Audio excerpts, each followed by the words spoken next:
d'amoureux. Ils fêtaient leur anniversaire de mariage. Lequel? 30e. Le 30e anniversaire de mariage. Et puis, ils ont décidé, comme voyage de noces, de se payer, ils vont vous le dire, d'aller sur une formation cœur à cœur pour une semaine. Et puis, je prie pour vous. Amen. Seigneur Jésus, merci pour Marcel et Linda, merci pour leur ministère, merci pour ce que tu fais dans leur vie, merci pour la façon dont aussi tu as permis certaines choses difficiles dans leur vie pour qu'ils puissent être les personnes qui sont maintenant aujourd'hui.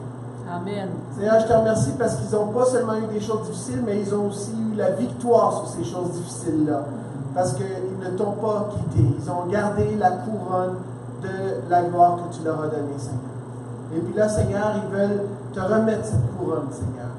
Et puis, quelque part, en donnant ce témoignage-là, c'est parce qu'ils veulent te rendre la gloire qui t'appartient, Jésus. Amen. Merci pour leur implication et leur désir de vouloir changer. Dans le nom de Jésus.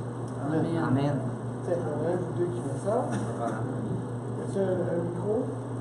Un micro.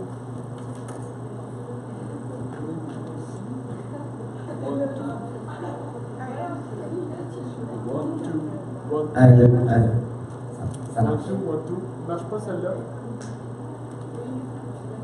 A 1, 2, 3 o'clock, 4 o'clock, rock. We rock for the Lord and the Lord rocks our life. C'est mon beau Marcel qui commence. Oh oui, mais vous avez chacun votre micro. Comme ça, vous allez pouvoir... Bien oui, on veut dire merci au Seigneur pour cette semaine qu'on a vécue à Danam. Ça a été vraiment bénissant, c'est quelque chose d'extraordinaire. Les mots, on ne sera pas capable de le définir. C'était pour nous tout un temps de bénédiction. Amen. Ce matin, ce que je veux vous parler, c'est le but de cette relation d'aide. Puis le but premier, c'était de comprendre nos émotions. Puis après qu'on a compris nos émotions, on les dirige vers Jésus. Puis après les avoir dirigés vers Jésus, on sait que c'est lui qui peut résoudre et guérir les blessures émotionnelles qui sont dans nos cœurs. Et quand ces blessures-là sont guéries, qu'est-ce qui se produit? C'est qu'on ressent une liberté, une joie et une paix. Ce matin, j'aimerais ça vous parler par un témoignage, ce que je viens de vous dire en quelques mots. Quand on était à Danam, M. Sivignac nous a emmenés pendant 4 jours à parler des différents problèmes. La première journée, il nous a emmenés à se tourner vers notre enfance, les blessures de notre enfance. Puis au fur et à mesure qu'on parlait de nos blessures, il priait avec nous. Il nous demandait de remettre ça à Jésus. Et il disait, Jésus, comment tu vois le cœur de cet enfant qui est blessé? Jésus, peux-tu le guérir? Puis à un moment donné, j'ai parlé d'un événement que j'avais vécu avec mes parents, qui m'avaient blessé et marqué pour la vie. J'ai commencé à parler de cet événement-là, mais pendant qu'il priait, moi je me suis dit, j'ai eu de la relation d'aide. J'ai pardonné à mon père. Puis je ne voyais pas l'importance de dire à Jésus de me guérir. T'sais. Fait que c'est resté comme ça. Puis le soir, quand je suis arrivé pour me coucher, le Saint-Esprit est venu. Puis il a ramené cette situation-là. Je me suis revu encore une fois. Puis je vais vous conter un petit peu ce qui s'est passé dans ce témoignage-là. Quand j'étais jeune, quand j'avais à peu près l'âge de 8 ans, 7 ans, 8 ans, j'étais à la table avec toute ma famille. On était 15 dans notre famille. Fait que moi, j'étais assis à la table à une extrémité et mon père était à l'autre extrémité. Puis mon père a commencé à parler, il m'a regardé. Et il me dit, ça se peut-tu d'avoir fait un enfant aussi laid? Fait que, à partir de ces paroles-là, toute la famille s'était mise à rire. Puis moi, je me suis senti mal, mais je me suis dit, je pardonnais. Mais non, le Saint-Esprit est arrivé, il est venu sur moi. Il a fait remonter tous les sentiments qui sont ressortis face à cette situation. Et là, j'ai commencé à ressentir de la honte. J'ai commencé à ressentir de la crainte, de la peur. J'ai ressenti de l'humiliation. Je me suis senti comme si j'étais rien. J'étais, à un moment donné, les sentiments ressortaient tellement que je me suis senti comme incapable de faire quoi que ce soit.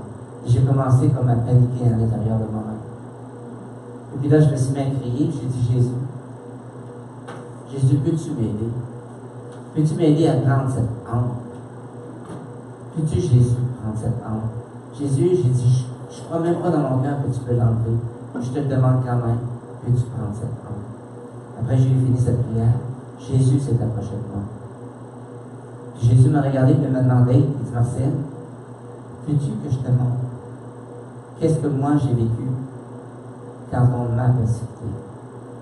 J'ai dit oui, Seigneur. Et j'ai été comme transporté où ce que Jésus était. Et j'ai vu comment est-ce qu'on le frappait, qu'on le fouettait. Je l'ai vu rentrer des épines sur la tête. J'ai vu comment est-ce qu'on déchirait sa peau, comment est-ce qu'on lui crachait au visage, comment est-ce qu'on l'humiliait, on faisait des choses de même. Et je ressentais de l'amour que Dieu avait pour son humanité. Un amour qui dépassait même ma compréhension, mon entendement. Après, Jésus m'a demandé, il dit, maintenant, Marcel, il dit, veux-tu déposer ton fardeau à mes pieds? J'ai dit, oui, Seigneur. Et spirituellement, je me suis mis à genoux, je me suis courbé devant le Seigneur, j'ai déposé mon fardeau aux pieds du Seigneur. Après, Jésus me dit, je te donne mon jour. C'est un jour qui est doux et léger. Et puis, je me suis revu assis à la table avec mon père et les frères et sœurs qui étaient là. Et la seule chose qu'il y avait dans mon cœur, c'était un amour que je n'étais pas capable de comprendre. J'avais envie de sauter au bord de la table pour dire à mon père, je t'aime.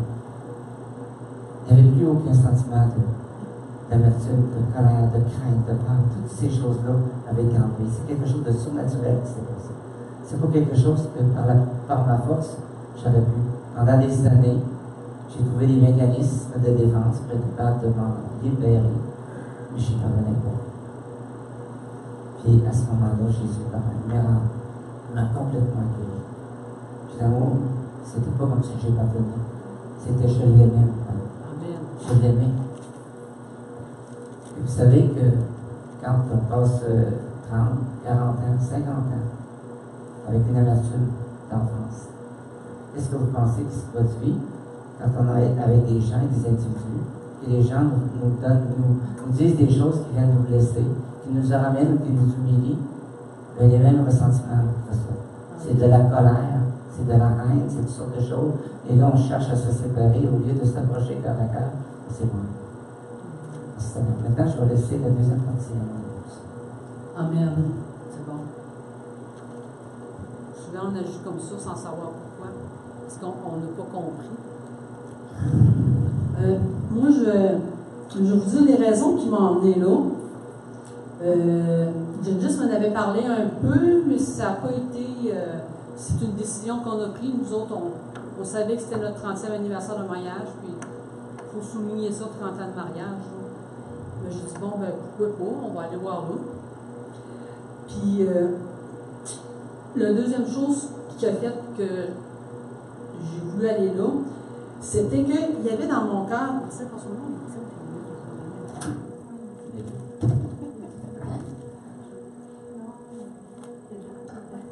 C'est qu'il y avait un désir dans mon cœur qui a toujours été là, même au début de ma vie chrétienne, de vouloir aider les gens.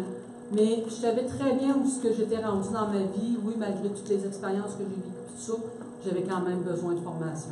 Parce que quand tu aides quelqu'un, il faut quand même faire les bonnes choses. On ne peut pas s'aligner comme ça. Mon expérience n'est pas ton expérience, ni l'expérience de l'une, ni l'expérience de l'autre. Moi, c'était un peu ça. Je recherchais à avoir plus de formation pour être capable de pouvoir aider encore plus les gens. Puis la troisième raison, c'était une occasion d'aller voir les choses qui fonctionnaient moins bien dans notre couple pour que ça continue à bien aller. Parce que quand même, nous autres, depuis 2 ans, les enfants étaient partis, on était à la maison, on s'avait beaucoup rapprochés. Il y avait quand même, ça allait quand même bien, mais il y avait des choses qui empêchaient, c'était ça un peu qu'on voulait aller voir. Je peux vous dire que la semaine, elle a été difficile. Mais je vais revenir là-dessus sur le mot difficile, parce que tantôt, je vais vous parler de qu'est-ce qui est difficile et qu'est-ce qui n'est pas difficile. Puis on a le choix de choisir entre ce qui est difficile et ce qui l'est. On s'est mariés en 86. Je veux vraiment vous faire un peu, pour ceux qui nous connaissent moins, là, un historique. Là. On s'est mariés en 86. Mon beau David est arrivé en 88. Joanie est arrivée en 92. Dans le temps, on vivait à Valleyfield. On était là plus ou moins 15 ans. Marcel travaillait comme infirmier au centre hospitalier de Valleyfield. Puis moi, j'étais infirmière dans un gros CHLD à Valleyfield. Marcel, c'est plutôt quelqu'un de calme. Moi, je suis une Marie-tempête. En tout cas, j'étais comme ça dans le temps. On s'équilibrait. On était un couple ordinaire qui avait 2 enfants, qui travaillaient à temps plein, puis qu'on essayait d'aller à l'église le dimanche, puis tout ce que la vie comporte. On était comme tous les autres couples. Il y avait de la dispute dans notre couple, il y avait de la sticotage. Puis la dispute, là, c'est pas juste prendre un assiette et la gorocher. Le fait de ne pas se parler, c'est de la dispute. On s'entend. Le chiolage, c'est de la dispute. Du critique, c'est de la dispute. Il y a beaucoup de choses qu'on peut considérer comme de la dispute. Mais on vivait ça. Mais moi, il y a toujours eu une chose dans ma vie qui a été forte. C'était de vouloir avoir la présence de Dieu dans ma vie, d'avoir cette communion-là avec Jésus. C'était plus fort que n'importe quoi, que les problèmes, puis tout ça. Puis, à un moment donné, il y a eu comme un virement dans ma vie à Valleyfield, où ce que le Seigneur il est venu parler à mon cœur. Puis, un temps que j'étais en prière un matin, il m'a dit, Linda, il faut que tu choisisses. Tu choisis la dispute ou tu choisis ta relation avec moi. Pas les deux. C'est un ou c'est l'autre. Tu ne peux pas avoir la présence de Dieu dans ta vie si toute la semaine il y a de la dispute dans ta maison. Ça fait que c'est haut. Ça fait qu'on s'entend que moi, le choix n'a pas été dur à faire. Ça n'a pas été... Ça a été une prise de conscience. Il y a des habitudes dans nos vies qui ne se changent pas du jour au lendemain. Mais là, il y a eu une prise de conscience. J'ai dit au Seigneur, moi, ce que je veux, par-dessus tout dans ma vie, c'est d'avoir une relation avec toi. S'il faut que la dispute parte, elle va partir. C'est pas compliqué. S'il faut que je me taise, je vais me taire. Puis, vous savez, hein, moi, là, les enfants sont plus à la maison, mais il y a tellement une compassion, là, en dedans, dans mon cœur, là, qui est tellement forte. Quand je vois un couple marié, là, avec 2-3 enfants, là, je comprends tellement qu'est-ce qu'ils vivent, puis tellement comment c'est pas facile de tout conjuguer ta vie de couple, ta vie avec tes enfants, l'Église, tout ce qu'il y a autour de ça. Il y a une compassion en dedans que on n'a pas besoin de me décrire, j'ai vécu ces choses-là, puis ça a été pas facile. Les choses ont commencé à changer lentement, mais il s'est produit une chose nouvelle. Ça fait, qu'est-ce qui est arrivé à ce moment-là? Quand j'essayais d'aller parler avec Marcel, puis j'ai dit à Marcel, ben là, ça, là, j'aimerais ça. Mais là, Marcel, ben, il travaillait, il était fatigué, puis Marcel a commencé à avoir des problèmes cardiaques. Joanie n'était pas au monde. Ça fait que c'est sûr que Marcel lui faisait ses journées à l'hôpital quand il arrivait à la maison le soir. Il était fatigué, puis lui, il avait besoin de se reposer. Ça fait que là, ben, moi, j'arrivais à la maison, je me retrouvais souvent avec les enfants, fatiguée, que j'en avais jusque-là, moi aussi.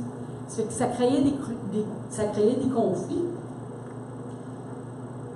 Puis, ce que j'ai décidé de faire à un moment donné, j'ai dit, OK, il n'est pas si pire que ça. C'est un bon garçon. Je sais qu'il prend soin de moi. Bon, ça ne fait pas mon affaire. Ce que je vais faire, je vais prendre le tapis, je vais lui envoyer ça en dessous du tapis. On referme le tapis et elle y continue. Puis là, quand il arrivait une autre chose, bon, je ne pouvais pas rentrer en communication avec, je ne pouvais pas régler le problème. Lève le tapis, envoie en dessous du tapis. J'ai fait ça pendant des années, l'histoire du tapis. À un moment donné, le tapis commence à avoir des pousses. Tu sais, t'as beau l'envoyer, tu l'envoies en dessous du tapis, la vie continue, le lendemain, je t'aime mon cœur, mais il y a des affaires en dessous du tapis. C'était un peu ça, nous autres, qu'on avait développé.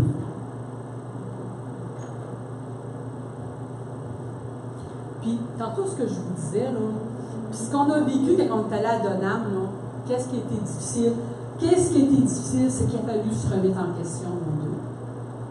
Il a fallu remettre nos vies en question. Il a fallu faire tomber des forteresses qu'on avait mis nous autres mêmes. C'est pas personne qui avait mis des forteresses dans nos vies. On les a mis là, nous autres mêmes. Il a fallu faire tomber ces forteresses-là. On a été capable, il a fallu aussi comprendre les réactions. Pourquoi il agit comme ça? C'est à cause d'une réaction, c'est à cause de quelque chose. C'est pas tout le temps se remettre en question. Puis la dernière chose qui est dure, c'est de prendre le tapis et de le sortir dehors. Puis là, de dire, là, c'est assez le tapis, il n'y a plus de tapis. On règle nos problèmes. Par contre, qu'est-ce qui est facile dans une vie? Qu'est-ce qui est le plus facile? C'est de garder le tapis dans la maison. Ça règle vraiment beaucoup de problèmes. Pas faire de vagues. On garde le tapis, on ne fait pas de vagues, puis on ne se remet pas en question. Ça donne que ça peut même passer pour une vie de couple paisible, mais une vie de couple paisible sans connexion. C'est ça que ça fait. C'est ça qu'on a appris là-bas. Tu peux avoir un couple qui est calme, il n'y a pas de dispute beaucoup, mais le tapis, il y a des brosses, mais on a l'air d'un beau couple. Mais là, c'est le tapis, il faut vraiment sortir le tapis. Puis nous autres, on va décider que le tapis dehors.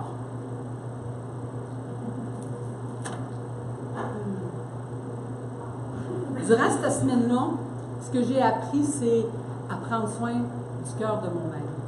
Parce que quand j'ai élevé mes enfants, j'étais une mère hyper maternelle. J'ai bercé mes enfants pendant des heures. Quand les enfants avaient de la peine, je les consolais. J'ai pris beaucoup de temps. Mais j'ai négligé mon mari parce que je n'avais pas de temps.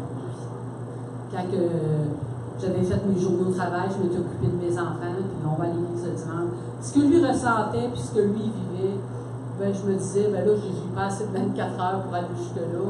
Ça fait que, au long des années, ben, j'ai négligé mon mari.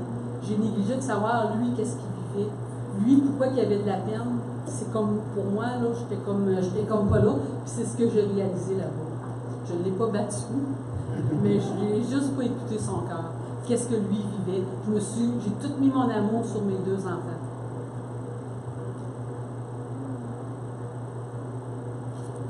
Puis, c'est ça, c'est comme je disais tantôt, on était un couple ordinaire, mais il y a une connexion qui n'était pas là. Il y avait une connexion, mais on connectait à 50% peut-être, mais 50% c'est pas assez. Il faut aller plus loin que ça. Puis, moi, je peux vous dire que la connexion, c'est drôle parce que c'est quelque chose dans lequel que moi, j'ai toujours cru. Parce que moi, les relations humaines, ça a toujours été une passion pour moi, de voir la réaction, comment est-ce que les gens réagissent. Puis je voyais que cette connexion-là, puis pour moi, puis je peux remonter à 10 ans, pour moi, la seule et unique définition d'un leader, il n'y en a pas d'autre, là je parle pour moi, ma définition à moi, la seule et unique définition d'un leader, c'est une personne qui a la capacité de connecter avec les gens. Moi, il n'y a pas d'autre définition, c'est la seule. Mais on sait qu'une connexion, ça fait beaucoup de choses, mais comment aller la faire, comment connecter avec ces gens-là? Puis à ma tête, je regardais, à ma donné, je sais c'est quoi ça veut dire connexion. Mais je vais aller voir dans le dictionnaire quand même. Qu'est-ce que le dictionnaire dit? Connexion, ça veut dire action de lier par des rapports étroits. Le fait d'être lié, établir une connexion ensemble des liens. Moi, je vais vous dire, depuis 17 ans, là, que je pense que ça va faire 17 ans à l'été qu'on est à Matane, j'ai vu plein de gens rentrer dans l'Église pour venir faire de la relation d'aide. Des bonnes personnes, des gens avec des grandes formations, des formations de psychologues, des gens qui sont allés en France pour avoir des formations, mais il n'y a jamais rien qui est venu me toucher. Ça n'a jamais venu toucher mon cœur, ni le cœur de Martial. Puis pourtant, il y en a passé un, puis l'autre, puis je ne me suis jamais investie dans 100% parce que je ne croyais pas tellement à ça. Parce que moi, la seule chose dans laquelle que je croyais, c'est que quand j'avais de la peine dans mon cœur puis qu'il y avait quelque chose qui ne marchait pas, j'allais voir Jésus, puis le Seigneur répondait à mes besoins. Fait que moi, c'est comme ça que ça fonctionnait, mais je n'ai jamais jugé les gens qui allaient en relation d'aide. Puis quand je suis allée, quand on est parti cette fin de semaine-là, je m'attendais. Je m'attendais à quelque chose de bien, mais quand même, j'étais un peu sur mes gardes. Mais je peux vous dire une affaire, il s'est passé quelque chose. Il y a eu une vraie connexion. Puis, moi, je vais vous dire, Jésus, là, c'était quelqu'un qui connectait, c'est comme ça qu'il fonctionnait avec les gens. Puis, on a des exemples. La Samaritaine, puis on va tourner ensemble dans Luc 19. On va aller voir Zachée.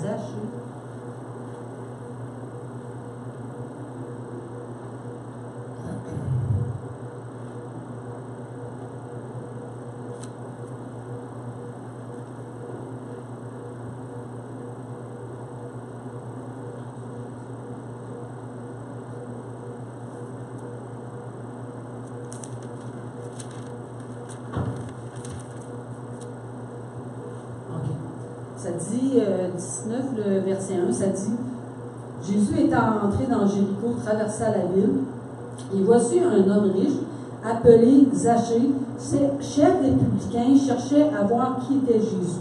Mais il ne pouvait y parvenir à cause de la foule, car il était de petite taille. Il courut en avant et monta dans un sycomore pour le voir, parce qu'il devait passer par là. Lorsque Jésus fut arrivé à cet endroit, il leva les yeux et dit, « Zachée, hâte-toi de descendre, car il faut que je demeure aujourd'hui dans ta maison. » Zachée. OK. C'était un percepteur d'impôts qui était vraiment pas aimé des gens autour de lui, parce que lui, il récoltait les impôts. Il les redonnait au gouvernement.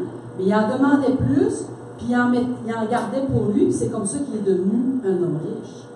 Zachée, c'était un homme de petite taille, puis à un moment donné, il a entendu parler de Jésus. Ben, il dit, moi, je veux le voir, mais il part, je vais sauter dans l'arbre, je veux être sûr de le voir. Puis de toute façon, il ne s'attendait pas à ce que Jésus allait lever les yeux vers lui. Il était quelqu'un de ordinaire, il n'avait pas une belle apparence, rien de ça. Mais quand Jésus a passé à côté de lui, il n'a pas dit, « Ah, lui, c'est un homme parfait, c'est un homme... » Mais il s'est levé, il a dit, « Zachée, descends de là. » Il dit, « Là, il faut que je m'en aille chez vous une couple de jours. » Je sais, il descend de là. Puis il est parti avec Jésus. Puis Jésus a commencé à parler avec, mais Jésus a commencé à dire, « Tu as volé des impôts, des pauvres, des gens qui n'ont pas d'argent. » C'est pas ça que Jésus lui a dit. Jésus, il l'a emmené, puis il a commencé à parler avec lui, mais sans parler de ces choses-là. Puis, qu'est-ce qui est arrivé?